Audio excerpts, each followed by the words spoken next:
Olá e bem-vindos. Hoje nós vamos analisar uma das cenas mais íntimas e poderosas de toda a Bíblia. É aquele momento em João capítulo 13, em que Jesus lava os pés dos seus discípulos.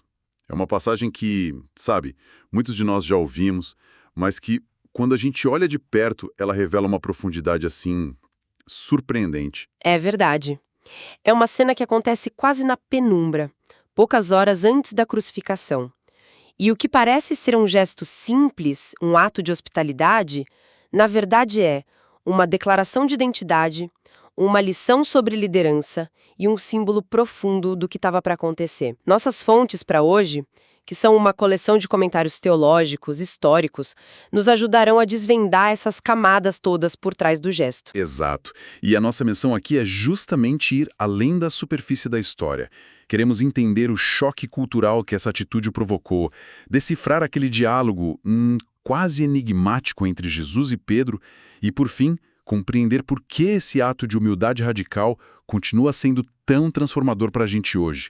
Então, vamos voltar para aquela sala em Jerusalém. Vamos lá. A cena acontece durante a ceia da Páscoa. É importante a gente visualizar o ambiente. As fontes arqueológicas nos dizem que eles provavelmente não estavam sentados em cadeiras, como naquela pintura famosa A Última Ceia.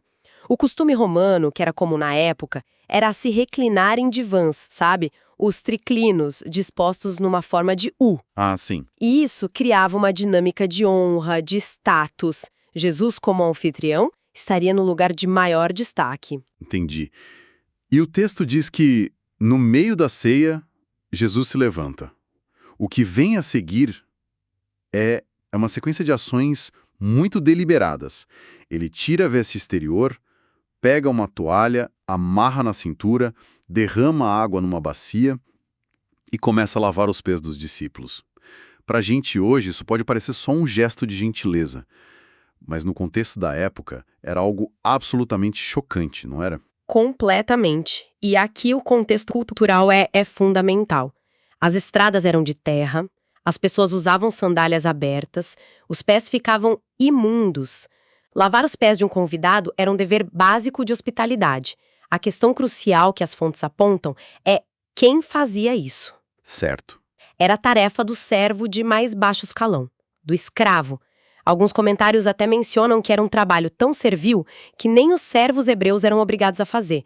Geralmente era delegado a escravos gentios. Nossa, isso muda toda a perspectiva. Então Jesus não está só sendo humilde, ele está voluntariamente assumindo o papel social mais baixo possível naquela sala. Ele, o mestre e senhor, fazendo o trabalho que nem o servo mais simples era obrigado a fazer. Exatamente. E isso fica ainda mais radical quando a gente considera a visão greco-romana sobre humildade. Para eles, humildade não era uma virtude, era um sinal de fraqueza. Grandeza era exercer poder, dominar. Jesus está virando essa lógica de cabeça para baixo. E tem um detalhe que um dos comentários baseado no Evangelho de Lucas sugere, e que torna a cena ainda mais intensa. E qual seria? A possibilidade de que, momentos antes, os discípulos estivessem discutindo entre si sobre qual deles seria o maior no reino. Imagina a cena.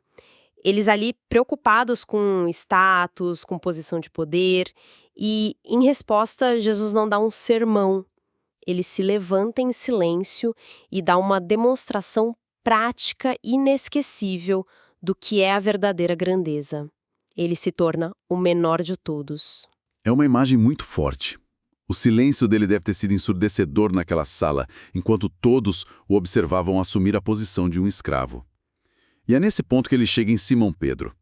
E Pedro, sendo Pedro, quebra o silêncio. Sim, a reação de Pedro é de completa incredulidade. Ele diz: Senhor, tu vais lavar os meus pés?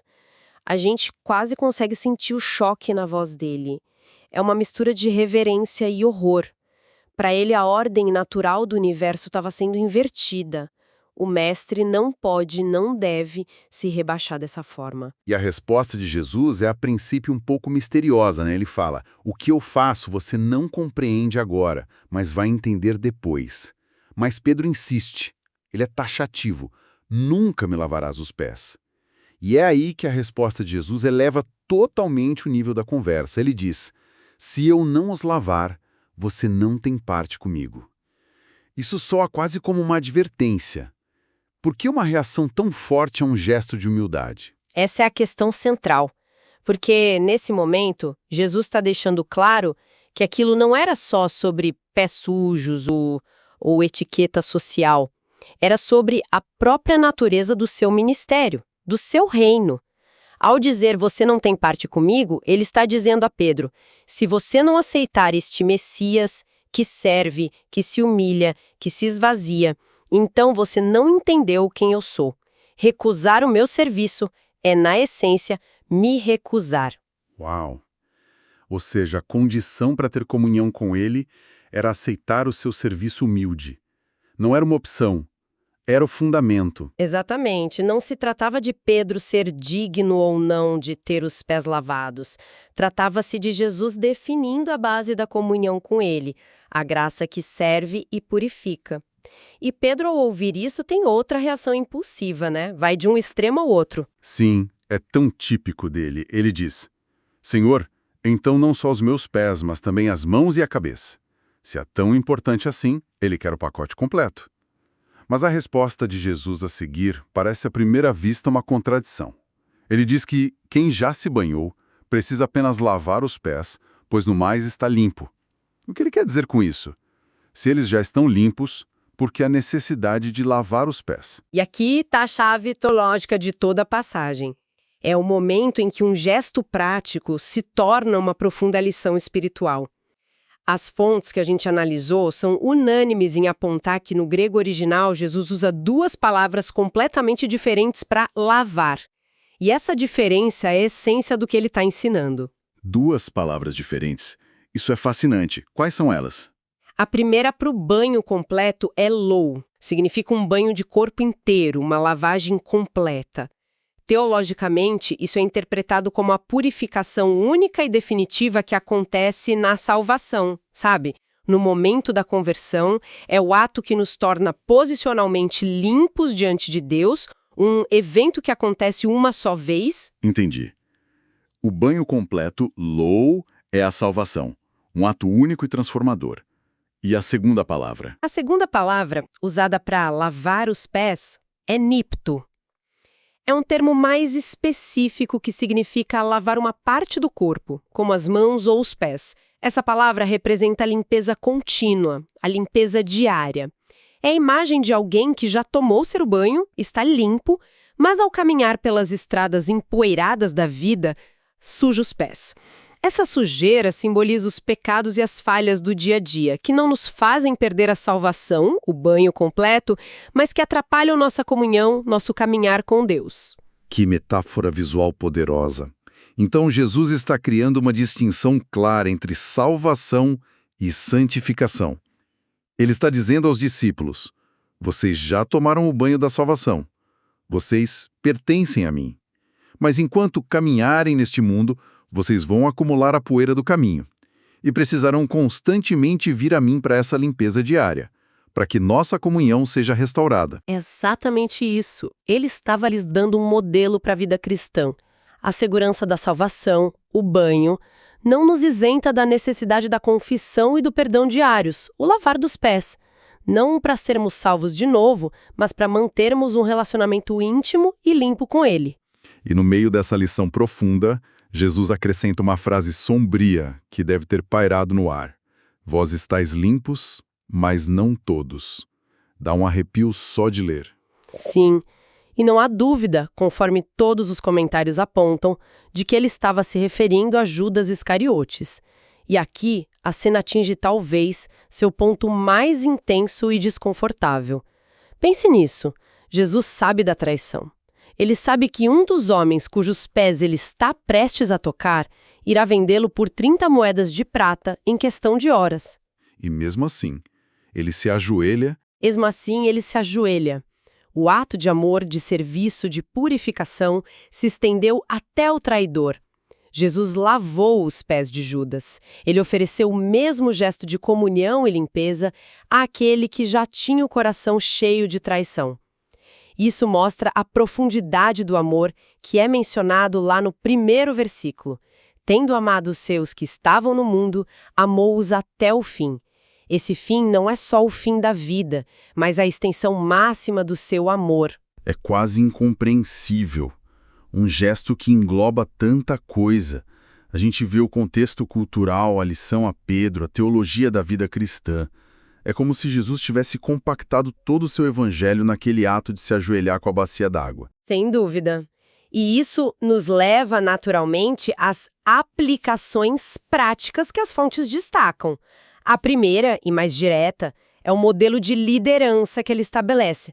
No reino de Deus, a pirâmide de poder do mundo é completamente invertida. A verdadeira grandeza não é medida por quantos são servidos por nós, mas por a quantos nós servimos. Ele está dizendo que a autoridade espiritual se manifesta em serviço humilde, não em domínio. Isso tem uma implicação direta na forma como as comunidades de fé deveriam funcionar, né? A liderança não é sobre status ou privilégio, mas sobre pegar a toalha e a bacia. Precisamente. E a segunda grande aplicação é aquela que a gente já discutiu, a clareza sobre a nossa jornada espiritual. A imagem do banho e do lava-pés nos dá segurança e responsabilidade. Segurança na certeza da salvação, que é um ato único e completo de Deus, e a responsabilidade de buscar a purificação diária, confessando nossas falhas para manter a comunhão com Ele e com os outros. Não por medo de perder a salvação, mas por amor. E há também um ponto levantado por um dos comentários, o de D.A. Carson, que leva o simbolismo a um nível ainda mais profundo. Ele sugere que o lava-pés não era apenas um exemplo moral ou uma lição teológica, mas um prenúncio do que estava por vir na cruz. Exato. O ato foi, em si, um ato profético. Pense na sequência. Jesus tira sua veste exterior, assim como ele seria despido na cruz.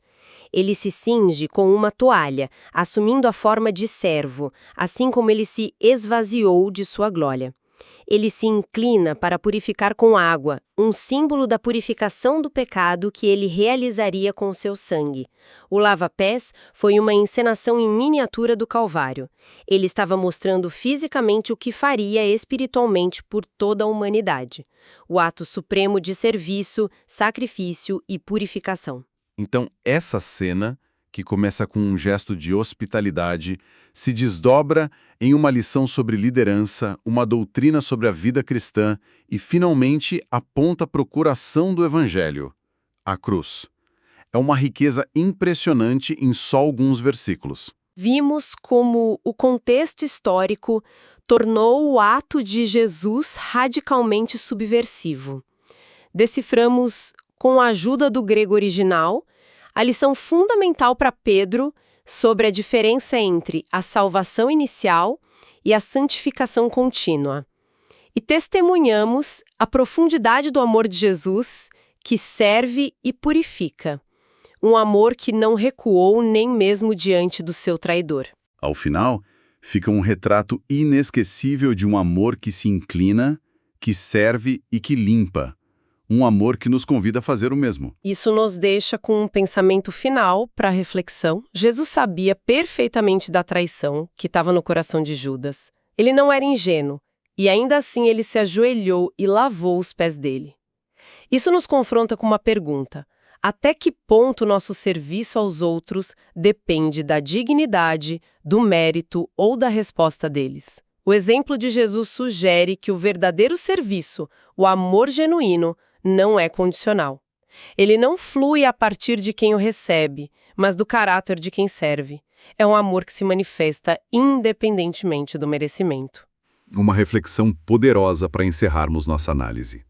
Obrigado por nos acompanhar nesta jornada por João 13.